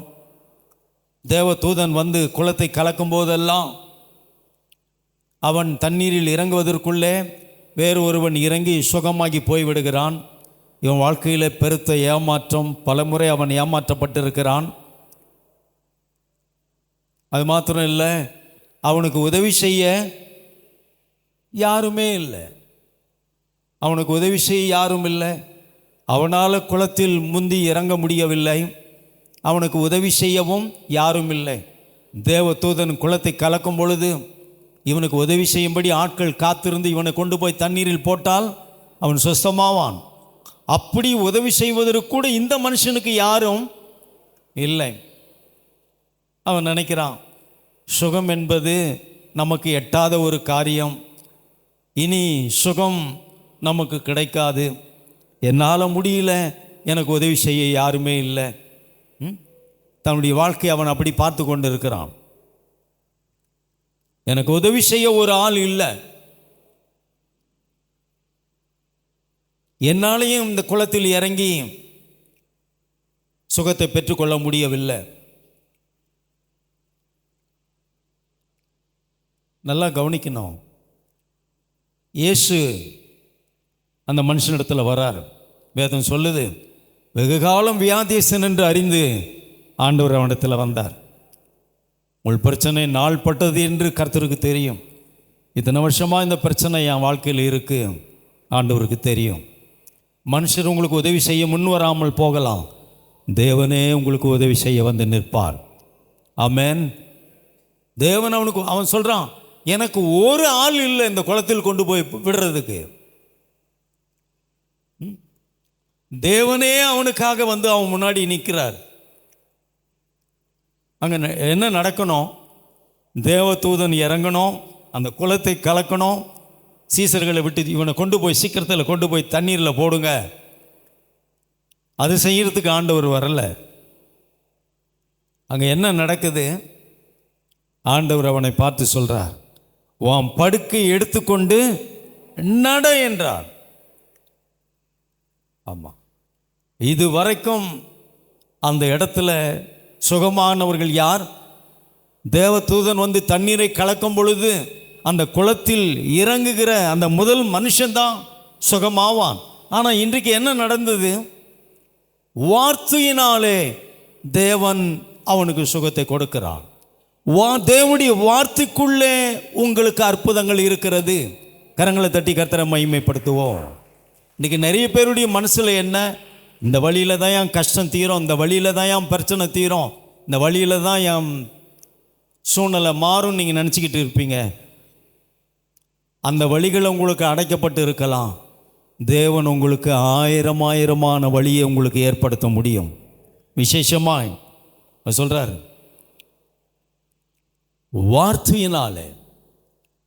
வார்த்தையில தேவன் உங்களுக்கு அற்புதங்களை வைத்திருக்கிறார். ஆமா, இதுவரையிலும் இப்படி ஒரு சுகமான மனுஷன் அங்கு யாருமே கிடையாது. அங்கு நடக்கிற வழக்கமான ஒரு காரியம், தேவதூதன் வந்து அந்த குளத்தை கலக்குவான். அதை பார்த்து வியாதியஸ்தர்கள் தண்ணீரில் போய் விழுவார்கள், சுசமாவார்கள். இல்லை என்றால் சிலர் அந்த மனுஷர் வியாதியாக இருக்கிற மனுஷனுக்காக காத்திருந்து அந்த மனுஷனை கொண்டு போய் தண்ணீரில் போடுவார்கள், அவன் சுகமாகி விடுவான். ஆனால் இந்த மனுஷனுக்கோ அவன் சொல்கிறான், எனக்கு ஒரு ஆள் இல்லை, ஒரு ஆள் இல்லை. ஒரு ஆள் இருந்தால் என்னை இந்த குளத்தில் கொண்டு போய் இழுத்து கொண்டு போய் போட்டுருவான் தண்ணியில். உங்களுக்கு ஒரு ஆளும் இல்லையா? தேவனே உங்கள் பக்கத்தில் வந்து நிற்கிறார். நான் உன் சார்பில் இருக்கிறேன், நான் உன் பட்சத்தில் இருக்கிறேன். தேவதூதன் இறங்கி இந்த குளத்தை கலக்க வேண்டியதில்லை, இந்த குளத்தில் கொண்டு போய் நீ முதலில் இறங்க வேண்டியதில்லை. நான் சொல்லுகிறேன், உன் படுக்கையை எடுத்துக்கொண்டு நட அப்படின்றார். உடனே அவன் சுஸ்தமாகி அந்த வார்த்தை அவனுக்குள் பிரவேசித்தது. 38 வருஷம் முடங்கி கடந்த, சுருண்டு கடந்த அந்த எலும்புகளும் நரம்புகளும் நிமிர்ந்து அவன் சுஸ்தமானான், எழும்பி நடக்கிறான். கரங்களை தட்டி கர்த்தரை மகிமைப்படுத்துவோம். வார்த்தையினாலே, தேவனுடைய வார்த்தைக்குள்ளே உங்களுக்கு அற்புதங்கள் இருக்குது. ஆமாம், எந்த வழியில் என் கஷ்டம் தீரும், எந்த வழியில் என் பிரச்சனை தீரும்? தேவனுடைய வார்த்தையில். அவர் சொல்கிறார், உம்முடைய வேதத்தில் எனக்கு அற்புதங்கள் இருக்கிறது. ஆமாம், அங்கே போனால் அற்புதம் நடக்குமா, இங்கே போனால் அற்புதம் நடக்குமா? அங்கே வாசித்தோம் 2 பேதுருல, வசனத்தை நீங்கள் கவனித்திருப்பது நலமாக இருக்கும். இங்கே கூட நாம் பார்க்கிறோம், இயேசு வார்த்தையினாலே அவனை சுஸ்தமாக்குகிறான். ஆமாம், அவன் குளத்தை பார்க்குறான், தேவதூதன் வந்து தண்ணீரை கலக்கிறான். ஆனால் இவனால் போய் இறங்க முடியவில்லை, இவனுக்கு உதவி செய்ய யாருமே இல்லை.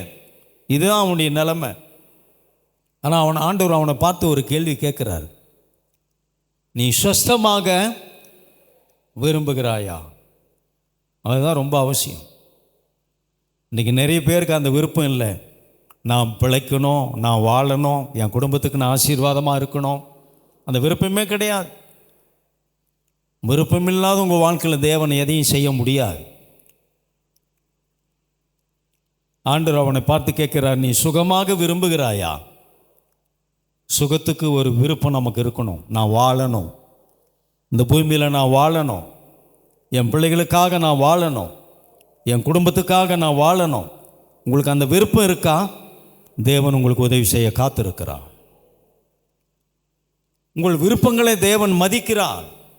அந்த நல்ல விருப்பங்களை ஆவியானவர் உங்கள் உள்ளத்தில் ஏற்படுத்துகிறார். நான் நல்லா இருக்கணும், என் குடும்பம் நல்லா இருக்கணும், என் பிள்ளைகளை நல்லா படிக்க வைக்கணும், வாழ்க்கையில் நான் முன்னுக்கு வரணும், கர்த்தருக்கு சாட்சியாக நான் வாழணும். உங்கள் நல்ல ஆசைகள், உங்கள் நல்ல விருப்பங்களுக்கு தேவன் உதவி செய்ய காத்திருக்கிறார். மனுஷன் உங்களுக்கு உதவி செய்ய முன் வராமல் போகலாம். நீங்கள் சுகமாக வேண்டும் என்ற விருப்பம் இருக்கிறதா? வாழ்க்கையில் நீங்கள் முன்னேற வேண்டும் என்ற விருப்பம் இருக்கிறதா? தேவன் உங்களுக்கு உதவி செய்ய காத்திருக்கிறார். விருப்பம் எவ்வளோ அவசியம் பாருங்க. நல்ல விருப்பங்களுக்கு தேவன் உதவி செய்ய காத்திருக்கிறார். நல்ல ஆசைகளுக்கு தேவன் உதவி செய்ய காத்திருக்கிறார். ஆண்டவர் அவனை பார்த்து கேட்கிறார், உனக்கு உதவி செய்ய யாருமே இல்லையா? அப்படி கேட்கல. அவனுடைய பிரச்சனை அதுதான், எனக்கு உதவி செய்ய யாரும் இல்லை, என்னால் முடியல. ஆண்டவர் அப்படி கேட்கல அவனை, நீ சுகமாக விரும்புகிறாயா? அவன் பிரச்சனையை எடுத்து பேசுகிறான். நான் விரும்புகிறேன்னு அவன் சொல்லலை, ஆனால் அவன் பிரச்சனையை பேசுகிறான். நான் எப்படி சுகமாக முடியும்? இந்த குளத்தை கலக்கும்போது நான் இறங்குவதற்குள்ளே வேறொருவன் இறங்கி விடுகிறான். என்னை இந்த குளத்தில் கொண்டு போய் விடுவதற்கு ஒருவரும் இல்லை. ஆனால் ஆண்டவர் அந்த கேட்கல அவன்கிட்ட, உனக்கு என்னப்பா பிரச்சனை? உனக்கு உதவி செய்ய யாருமே இல்லையா? உன்னால் முடியலையா? அப்படியெல்லாம் கேட்கல. நீ சுகமாக விரும்புகிறாயா? நான் சொல்கிறத நீங்கள் ஆழமாக புரிஞ்சுக்கணும். உங்களுக்கு விருப்பம் இருந்தால் உங்கள் வாழ்க்கையில் தேவன் செய்து முடிப்பார். கரங்களை தட்டி கர்த்தரை மகிமைப்படுத்துவோம். சொந்த வீடு வாங்கிறதுக்கு கையில் பணம் இல்லாமல் இருக்கலாம், காசு இல்லாமல் இருக்கலாம், விருப்பம் இருக்கா? தேவன் அதை உங்கள் வாழ்க்கையில் நிறைவேற்ற காத்திருக்கிறார். விருப்பம். சாலமோனை பார்த்து கர்த்தர் கேட்டாரு, நீ விரும்புகிறத கேள், நான் உனக்கு செய்வேன் அப்படின்றார். தேவனுடைய பிள்ளைகளுடைய விருப்பங்களுக்கு தேவனே உதவி செய்ய காத்திருக்கிறார். அவன் வாழ்க்கையில் ஏமாற்றம், பல முறை தோற்று போனான். அவன் இறங்குகிறான், வேறு ஒருவன் இறங்கி விடுகிறான், திரும்ப நகர்ந்து நகர்ந்து மேலே வந்துடுறான். அவன் வாழ்க்கையில் பல முறை அவன் ஏமாற்றம், தோல்வி, அவமானங்கள், ஒவ்வொரு முறையும் அவமானப்பட்டு தான் மேலுக்கு வரான்.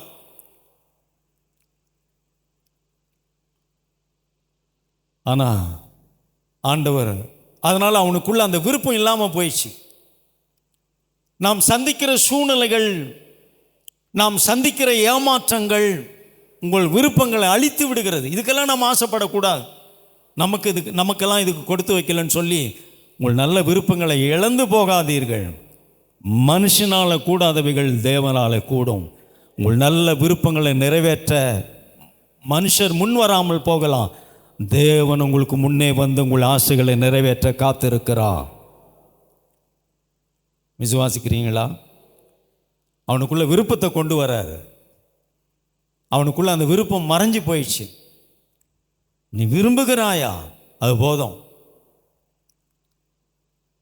சங்கீதத்தில் வாசிக்கிறோம், நீ விரும்பாமல் போனால்.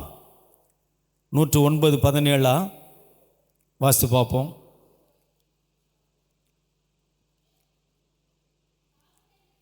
சாபத்தை விரும்பினால் அது அவனுக்கு வரும், அவன் ஆசீர்வாதத்தை விரும்பாமல் போனால் அது அவனை விட்டு விலகி. விருப்பங்கள் ஆசீர்வாதங்கள் வாழ்க்கையில் கொண்டு வருகிறது. விருப்பம் இல்லைன்னா அந்த ஆசீர்வாதங்கள் உங்களை விட்டு விலகி தூரமாய் போகிறது. அருமையான தேவனுடைய பிள்ளைகளே, நமக்கு ஒரு விசுவாச பார்வை அவசியமாக இருக்கிறது. ஆமாம், டாக்டர் சொல்லலாம் உனக்கு சுகம் கிடைக்காதுன்னு சொல்லலாம். ஆனால் உங்களுக்கு விசுவாச பார்வை இருக்குமானால், என் நோய்களை, என் பலவீனங்களை, என் பாடுகளை, என் துக்கங்களை கர்த்தர் இயேசு சிலுவையில் வெற்றி சிறந்திருக்கிறார். என் நோயை சிலுவையில் தோற்கடித்திருக்கிறார். என் வியாதியை இயேசு சிலுவையில் தோற்கடித்திருக்கிறார். வியாதி பலவீனங்கள் என்னை ஜெயிக்க முடியாது, அது தோற்கடிக்கப்பட்டிருக்கிறது. ஆகவே இயேசு எடுத்த அந்த சிலுவையின் வெற்றி நம்முடைய வெற்றி. நாங்கள் சொல்ல முடியும், இயேசுவின் தழும்புகளால் சுகமாக இருக்கிறோம். ஒரு விசுவாச பார்வை நமக்கு அவசியமாக இருக்கிறது. தரித்திரத்தை தலையெழுத்து என்று நீங்கள் வாழ வேண்டிய அவசியம் இல்லை. உங்கள் தரித்திரத்தை இயேசு சிலுவையில் வெற்றி சிறந்து விட்டார். அவர் நீங்கள் ஐஸ்வர்யவான்களாகும்படி கர்த்தராகிய இயேசு சிலுவையில் தரித்திரரானார். தரித்திரத்தை தலையெழுத்து என்று நீங்கள் வாழ வேண்டியதில்லை. இயேசு சிலுவையில் தரித்திரரானதுனாலே தேவனுடைய ஐஸ்வர்யம் நமக்கு சொந்தமாக இருக்கிறது. கவனிக்கிறீங்களா? ஆகவே அருமையானவர்களே, நாம் எப்படி பார்க்கிறோம்? நாம் சந்திக்கிற சூழ்நிலைகளை நாம் எப்படி பார்க்கிறோம்? நாம் சந்திக்கிற சூழ்நிலைகளை குறித்து நாம் என்ன பேசுகிறோம்? எலிசா சொல்றாரு, பயப்படாதே, நம்மோடு கூட இருக்கிறவர்கள் அதிகம், உங்களோடு கூட இருப்பவர்கள் அதிகம். ஆமென். தேவனுடைய பிள்ளைகளுக்கு தேவனுடைய உயர்ந்த பாதுகாப்பு இருக்கிறது. பரலோகம் உங்களோடு கூட இருக்கிறது. ஆமென். நீங்கள் தனிமையானவர்கள் அல்ல, பரலோகமே உங்கள் பக்கத்தில் இருக்கிறது. நாம் ஜெபிக்கலாம். பிதாவே, நாங்கள் உம்மை துதிக்கிறோம், ஸ்தோத்திரிக்கிறோம். இந்த அருமையான காலவழியில் உம்முடைய நாமத்தை உயர்த்துகிறோம். உம்முடைய நாமத்தை நாங்கள் பிரஸ்தாபப்படுத்துகிறோம். தேவனே, உம்முடைய சமூகத்தில் கூடி வந்திருக்கிற ஒவ்வொருவருக்காக ஜெபிக்கிறோம். காணப்படாதவர்களை நோக்கி இருக்கிற ஒரு விசுவாச பார்வை, ஒரு ஆவிக்குரிய பார்வை தேவனே வந்திருக்கிற ஒவ்வொருவருடைய மனக்கண்களையும் திறந்தருளும். இந்த பூமியிலே இவர்களுக்கு நீர் உண்டு பண்ணி வைத்திருக்கிற, ஆயத்தமாக்கி வைத்திருக்கிற நன்மைகளை, சுகத்தை, சமாதானத்தை, வெற்றி வாழ்வை அவர்கள் அடைந்து பார்த்து அதை தங்களுடைய வாழ்க்கையிலே சொந்தமாக்கி கொள்ள கர்த்தர் அவர்களுக்கு உதவி செய்யும். வந்திருக்கிற ஒவ்வொருவரையும் கர்த்தர் ஆசீர்வதியும். புது பலத்தினால நிரப்பும். தெய்வீக சுகம் அவர்களுடைய வாழ்வை நிரப்பட்டும். ஒரு புது பலன் அவர்களுக்கு உண்டாகட்டும். அவருடைய மனக்கண்கள் திறக்கப்படட்டும். தேவன் அவர்களுக்கு வைத்திருக்கிற நன்மைகளை எடுத்து வாழும்படி விசுவாசத்தினாலே அவர்களை நிரப்பும். தேவன் தம்முடைய ஜனங்களை ஆசீர்வதித்ததற்காக நன்றி. இயேசு கிறிஸ்துவின் நாமத்தினாலே ஆமேன், ஆமேன்.